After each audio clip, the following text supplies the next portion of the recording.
1918 के जापान में एक आम सा परिवार और एक छोटा सा तोहफा। बस इसी तोहफे ने उस परिवार की जिंदगी को हमेशा हमेशा के लिए बदल कर रख दिया। कहानी है सुजुकी परिवार की। परिवार में है 17 साल का एकिची, एक बहुत ही प्यारा भाई और उसकी छोटी सी बहन किकुको, जो बस 4 साल की होने वाली थी। परिवार बहुत गरीब था, गुजारा मुश्किल से होता था। पिता मजदूरी करते थे, माँ सिलाई का काम। लेकिन घर में प्यार की कोई कमी नहीं थी। खासकर इन दोनों भाई बहन के बीच का रिश्ता वो बहुत खास था। और किकुको की जन्मदिन पर एकिची ने ठान लिया था कि वो अपनी बहन को दुनिया की सबसे बड़ी खुशी देगा। अब छोटी सी किकुको ने अपने जन्मदिन पर एक सुंदर सी गुड़िया की जिद पकड़ ली थी। लेकिन घर के हालात ऐसे थे कि माता पिता ने मना कर दिया। पर एकिची वो अपनी बहन को उदास कैसे देख सकता था। उसने पूरे 1 महीने तक जो भी छोटा मोटा काम मिला वो किया, एक एक पैसा जोड़ा और आखिर में अपनी बहन के लिए एक पारंपरिक जापानी गुड़िया खरीद ही ली। और जब किकुको ने वो तोहफा खोला तो उसकी आंखों में जो खुशी थी, जो चमक थी, वो शायद एकिची के लिए दुनिया का सबसे बड़ा इनाम था। किकुको ने उस गुड़िया का नाम रखा ओकिकू। बस उस दिन से ओकिकू उसकी परछाई बन गई, उसकी सबसे अच्छी दोस्त। अचानक किकुको को बहुत तेज मलेरिया हो गया। वो छोटी सी जान दर्द से तड़प रही थी, लेकिन अपनी आखिरी सांस तक उसने अपनी प्यारी ओकिको गुड़िया को सीने से नहीं हटाया। और फिर उस गुड़िया को पकड़े पकड़े ही उस नन्ही सी किकुको ने दम तोड़ दिया। परिवार का दिल टूट चुका था। वो चाहते थे कि ओकिको गुड़िया का अंतिम संस्कार भी किकुको के साथ ही कर दिया जाए, लेकिन किसी वजह से ऐसा हो नहीं पाया। तो उन्होंने किकुको की याद में उस गुड़िया को घर में एक शेल्फ पर रख दिया। उन्हें इस बात का जरा भी अंदाजा नहीं था कि ये फैसला उनकी जिंदगी के सबसे भयानक दौर की शुरुआत थी। रात के गहरे सन्नाटे में किसी बच्चे के हंसने या फुसफुसाने की हल्की हल्की आवाजें आना। सुबह उठने पर किकुको की बनाई हुई ड्राइंग्स कमरे में बिखरी हुई मिलती और वो गुड़िया वो हमेशा उन ड्राइंग्स के पास ही पड़ी होती। पर ये तो कुछ भी नहीं था। सबसे अजीब और डरावनी चीज उस गुड़िया के बालों में दिखाई दी। एक दिन जब एकिची ने गुड़िया को वापस शेल्फ पर रखने के लिए उठाया तो उसका दिल दहल गया। उसने गौर किया कि गुड़िया के बाल, जो पहले करीने से कटे हुए गर्दन तक थे, अब बढ़कर उसके कंधों तक आ गए थे। सिर्फ यही नहीं, उनका रंग भी काला से थोड़ा भूरा हो रहा था। एकिची ने जब अपने माता पिता को ये बताया तो उन्होंने इसे उसका वहम कहकर टाल दिया। उसकी माँ ने परेशान होकर गुड़िया के बड़े हुए बाल वापस पहले जैसे काट दिए।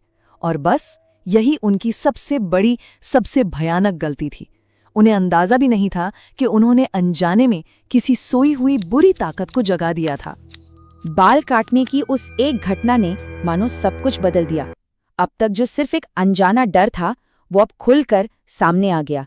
और वो आक्रामक था, जानलेवा था। उसी रात एकिची की माँ ने एक सपना देखा। सपने में किकुको बहुत रो रही थी। कह रही थी कि उन्होंने उसकी गुड़िया के बाल क्यों काटे। और देखते ही देखते किकुको का रोना एक भयानक गुस्से में बदल गया। माँ की नींद खुली तो वो दहशत से चीख पड़ी।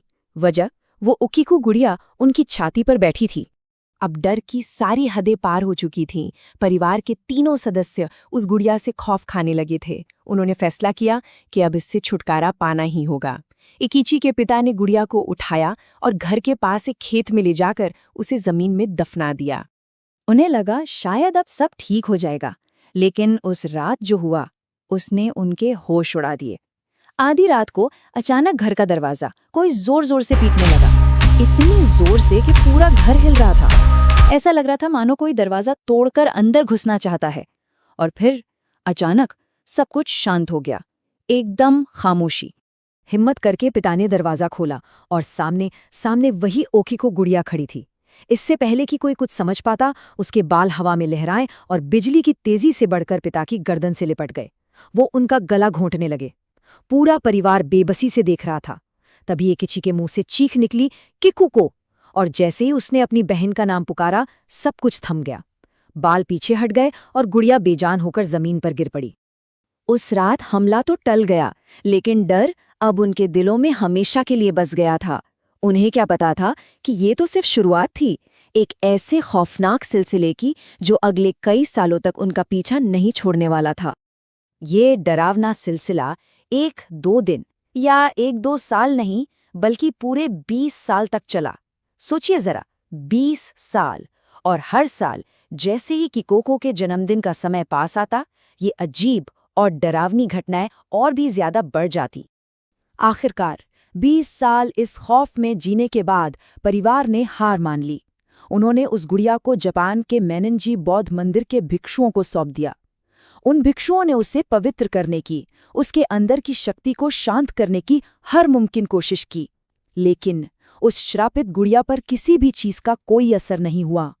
इस बात को आज 100 साल से भी ज्यादा हो चुके हैं। वो गुड़िया, ओकीकू, आज भी उसी मंदिर में एक शीशे के बक्से में बंद है, लेकिन उसका श्राप, उसका रहस्य आज भी जिंदा है। सुनने में यकीन नहीं होता, लेकिन आज भी उस गुड़िया के बाल बिल्कुल इंसानों की तरह बढ़ते हैं, जिन्हें मंदिर के भिक्षु समय समय पर काटते रहते हैं। पर कहानी का सबसे खौफनाक पहलू अब शुरू होता है।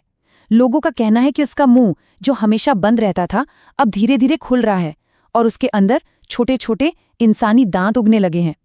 तो आखिर में ये कहानी हमें एक सवाल के साथ छोड़ जाती है।